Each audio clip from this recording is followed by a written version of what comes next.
کیا برہنہ حالت میں وضو کیا جا سکتا ہے؟ کیا جا سکتا ہے. کیا غسل حیض اور غسل جنابت دونوں کے شروع میں نماز کی طرح کا وضو کرنا ہوتا ہے؟ جی ہاں، نماز ہی کی طرح کا. کیا صرف کلی کرنا اور ناک میں پانی ڈالنا کافی ہے؟ کافی ہے، کیونکہ باقی حصہ کیا ہوگا؟ نہانے میں دھل جائے گا. لیکن اگر آپ نماز پڑھنا چاہتے ہیں اس کے بعد تو وضو کر لیجئے. کیا نامحرم کو دیکھنے سے وضو ٹوٹ جاتا ہے؟ نہیں. مسواک وضو کے دوران کب کرنا چاہیے اور کیسے؟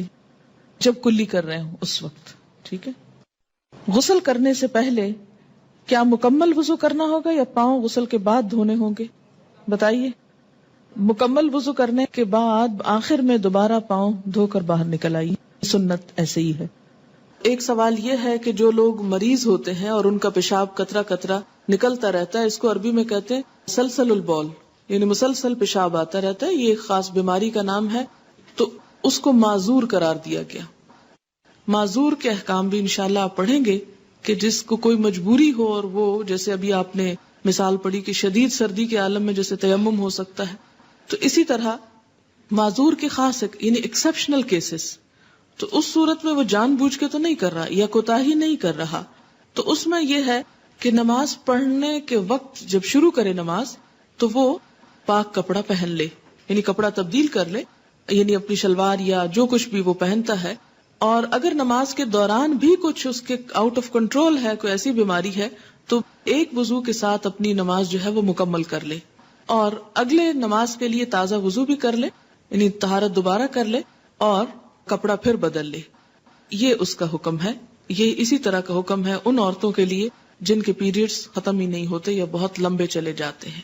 اور دوسرا یہ کہ جو بچے بستر پر پیشاب کر دیتے ہیں، تو اس میں یہ ہے کہ اگر تو بہت چھوٹا بچہ ہے تو صرف چھینٹے ڈال دینا اپنے کپڑوں پر کافی ہے. لیکن اگر بڑا ہو جائے تو پھر یہ کہ جب وہ صبح اٹھے، یعنی یہ بھی ایک بیماری ہوتی ہے، بعض بچے جو ہیں خواب میں ڈر جاتے ہیں یا پیشاب کر دیتے ہیں بڑے ہونے کے باوجود بھی، تو وہ صبح اٹھنے پر اپنے آپ کو پاک کر لیں نماز پڑھنے سے پہلے. نہیں، اس کا عذاب قبر میں نہیں ہوگا، اس لیے کہ وہ تو ایک بیماری ہے، اور جو بیماری ہے اس پر پکڑ نہیں ہے. وہ تو انسان کی اپنے بس کی بات نہیں. پکڑ کس پر ہے کہ جان بوجھ کے انسان غفلت برتے اور صرف سستی کے مارے اپنے آپ کو پاک نہ کرے. یہاں ایک بات یہ بھی یاد رکھے کہ طہارت میں مبالغہ جو ہے، حد سے بڑھ جانا کسی چیز میں، اس سے بھی روکا گیا ہے. حضرت حفصہ کے گھر حضرت عبداللہ بن عمر کیوں چلے گئے؟ اس لیے کہ وہ ان کی بہن تھی، حضرت عمر کی بیٹی تھی. اور ایک سوال یہاں یہ ذہن میں آتا ہے کہ انہوں نے حضور کو کیوں دیکھا؟ کہ جب کوئی رفع حاجت کر رہا ہو تو کیا اس کو دیکھنا جائز ہے؟ بات یہ کہ جائز نہیں، لیکن اچانک بھی کسی پہ نگاہ پڑ سکتی ہے. اور ان سارے امور میں اللہ تعالیٰ کی ایک حکمت ہوتی ہے کہ وہ کیا دکھانا چاہتے ہیں. ایک نئی بات، یعنی دین میں ایک سہولت پیدا ہوگی نا اس کی وجہ سے، کیونکہ اس چیز سے تو منع ہے جہاں کوئی رفع حاجت کر رہا ہو تو وہاں پر کوئی اور جائے یا اس کو اس حالت میں دیکھے.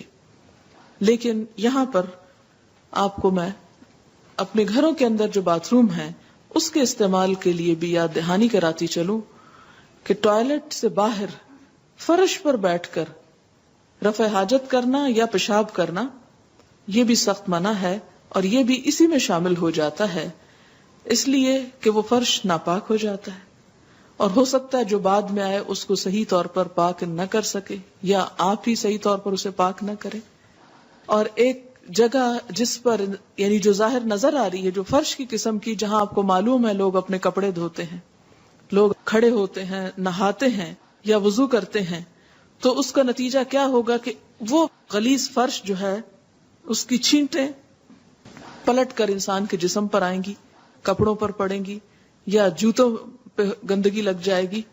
تو اس صورت میں اس کام سے منع کیا گیا ہے، اور مخصوص حصے یا علاقے کو ہی استعمال کرنا چاہیے، باقی جگہ کو گندا کرنے سے پرہیز کرنا چاہیے.